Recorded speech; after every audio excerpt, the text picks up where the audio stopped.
Step one to beginning your dandelion piece of work is to draw the dandelions. So we are drawing dandelions a little different than they may look outside right now in the springtime. Right now they are blooming everywhere. They are covering my yard with yellow, beautiful, happy little flowers. They aren't actually flowers, they're weeds, but they look really pretty, don't they? So before they are flowers, they are beautiful puffs of white that spread their seeds everywhere, and that's what we're going to be doing. A lot of people like to use the dandelion puffs to represent wishes and dreams, and it's just a really nice idea. So I've always been a very big fan of dandelion puffs. I love finding them, I love blowing them. It's one of my favorite things. So that's what we're going to be doing. The first thing we're going to draw is we're going to decide where our dandelion puffs are going to go. You can have as many as you want or as few as you want. I would suggest more than one. One by itself is a little bit kind of lonely and sad. So I'm going to do 3. Odd numbers usually look a little bit nicer than even numbers. So I'm going to start by drawing with my pencil because if I may need to make a mistake, if I make a mistake, I can erase it. I'm going to draw some circles. Just some small circles. This is going to represent the inside of my dandelion puff. Okay.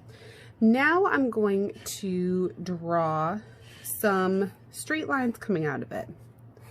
Not really looking like dandelion puffs quite yet, but that's okay. We're going to get there. Draw some nice long straight lines. Now I'm going to draw some smaller ones in between. And I'm going to keep adding some lines so I really can start filling these up, making them look more puffy. So you can see they're starting to get a little puffy. I really want to get them super puffy. So I'm going to add a few more lines in between. And they don't all have to be the same length. See how some are long, some are short, all different lengths. And that's going to help make them look like puffy, realistic dandelions. Okay. Next, I'm going to add some little seed bits at the end. So I'm going to add some little bits of these seeds. Usually they're connected to the center like this. So I'm going to add a few little seed bits. Little ovals basically is all I'm drawing. They don't have to be perfect. They don't have to line up to anything, but I'm adding a few little round seed bits. And then the last thing I'm going to do to finish these dandelions off is I'm going to add stems. And these stems, I'm going to let them be kind of bendy. And I'm going to start with just some straight lines. See how they're kind of bendy, like they're bending in the wind. And I'm going to thicken them up, which means I'm going to draw another line right next to the line I just did, but I don't want them being too far apart. I'm not going to draw my line way over here. That's going to be a really fat dandelion. I want to get kind of close to the original and try to follow it along. You might have to go a little slower to make sure you're going next to it. So you can kind of see what I'm doing here. I'm going to get close and try to stay close. And if some parts end up being thicker and some are thinner, that's okay. Okay, now the last thing we're going to do before we marker this up is we need some of those seeds blowing away.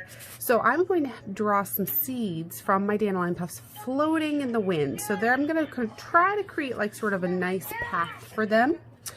And I'm going to do that by just drawing a bunch of straight lines first. Some of my lines are a little wavy, some are shorter, some are longer. Okay. And at the ends of these, I'm going to draw those little seed droplets.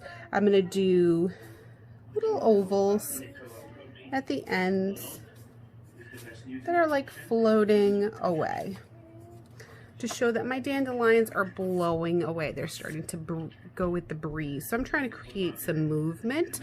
I'm not putting them everywhere because I want the viewer to think that there's wind pushing these over that way. All right, the next step, which is going to be a fun one, is to go over everything with Sharpie. So if you have a permanent marker, this is the time you're going to want to use a permanent marker. If you don't have a Sharpie, there are other markers that are permanent. If you're not sure if they're permanent, you can do a little test, and I'll show you how to do a test. So if you want to test if something is permanent or not, get a scrap piece of paper, take a marker that you found, and draw on paper. I'll show you how this test works with, you know, regular marker. You're going to draw on the paper with your test marker. Okay. So you can look around the house for any black markers you might have. You're going to, after you've drawn some tests, you're going to take your brush full of water and you're going to put some water on top. And what you're doing is you're looking to see if the marker bleeds. Oh, look at that one. You see how that one's, you can see some of the color from the marker getting on the paper, and that is, and there's the Sharpie. So when I put water on Sharpie, it doesn't move. When I put water on this pen that I have over here, it didn't move either. The only one that moved was this Mr. Sketch washable marker. So that tells me this one is not good to use. So if you see any markers, try to find one that will let you do that. Now, if you're not using paint on top of this drawing, you can use a non-permanent marker. So if you are going to not be doing painting on this, you could totally use a washable marker if that's all you can find. But if you found a permanent, I really recommend using that. The next thing we're going to do is take that permanent marker. We're going to go over our lines that we drew, but with marker. And if you end up filling in some of it so that these ovals, let's say, look kind of like little black spots instead, that's okay. No worries. Not a big deal. Because we're going to be adding something else to this to make these look white and fluffy and puffy. But we want to be able to see them still. We want to be able to see the shape, which is why we're outlining with Sharpie. So I'm going to keep outlining, and you're going to take your time and do this slowly, and I'll come right back. Okay, I outlined everything. Once everything's outlined, the last thing you're going to do before we add the color to our project is you're going to erase all those pencil marks. So you don't have any pencil marks still showing up, because that just doesn't look very nice. So that's something, the next thing you're going to want to do. So if you only have a cap eraser, the end of your eraser, that's great. If you have a big fat eraser like I have right here, this is even better because you can get a lot more done a lot quicker. So I'm going to take this and watch how I'm holding the paper steady with one hand. I'm using my whole hand, like my whole palm of my hand, to make sure this paper isn't going to move around on me while I'm doing the erasing. And I'm going to move my hand over to where I'm working. So I'm not going to leave it way over here while I erase over here, because see how my paper moves over here then? That's not what I want. So I got to keep moving my hand close to where I'm doing my erasing to kind of keep that paper steady so it doesn't move around on me. And once we have done this, the final step to adding the colorful white puffs to our dandelion is to get either a white crayon or a white oil pastel. I will say I prefer a white oil pastel. It's a little bit thicker than a crayon, so it's a little easier to draw with, but honestly either one will work. So if you do not have a white oil pastel, because I know not everyone has oil pastel sitting in their house, white crayons were going to work just as great.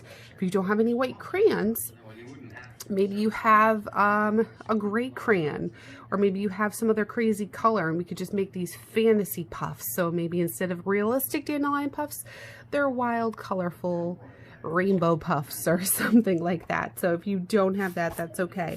But we're going to take this and we're going to color right on top of where we drew. Now you're not going to be able to see this really showing up. The only thing you're going to notice is that the color is going to look a little lighter. See how the black looks a little bit lighter than the black over there? That's because I colored over it with my crayon. So I'm going to do a couple of these with crayon, a couple with oil pastel, so that you can see the difference.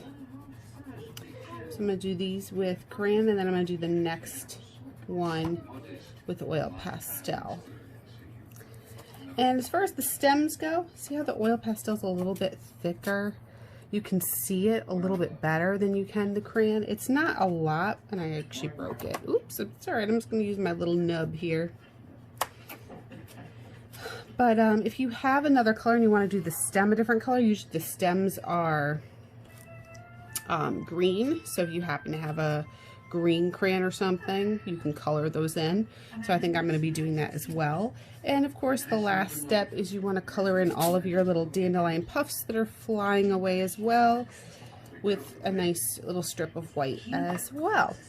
All right, so once you've done this, you are ready to move on and add color to the background.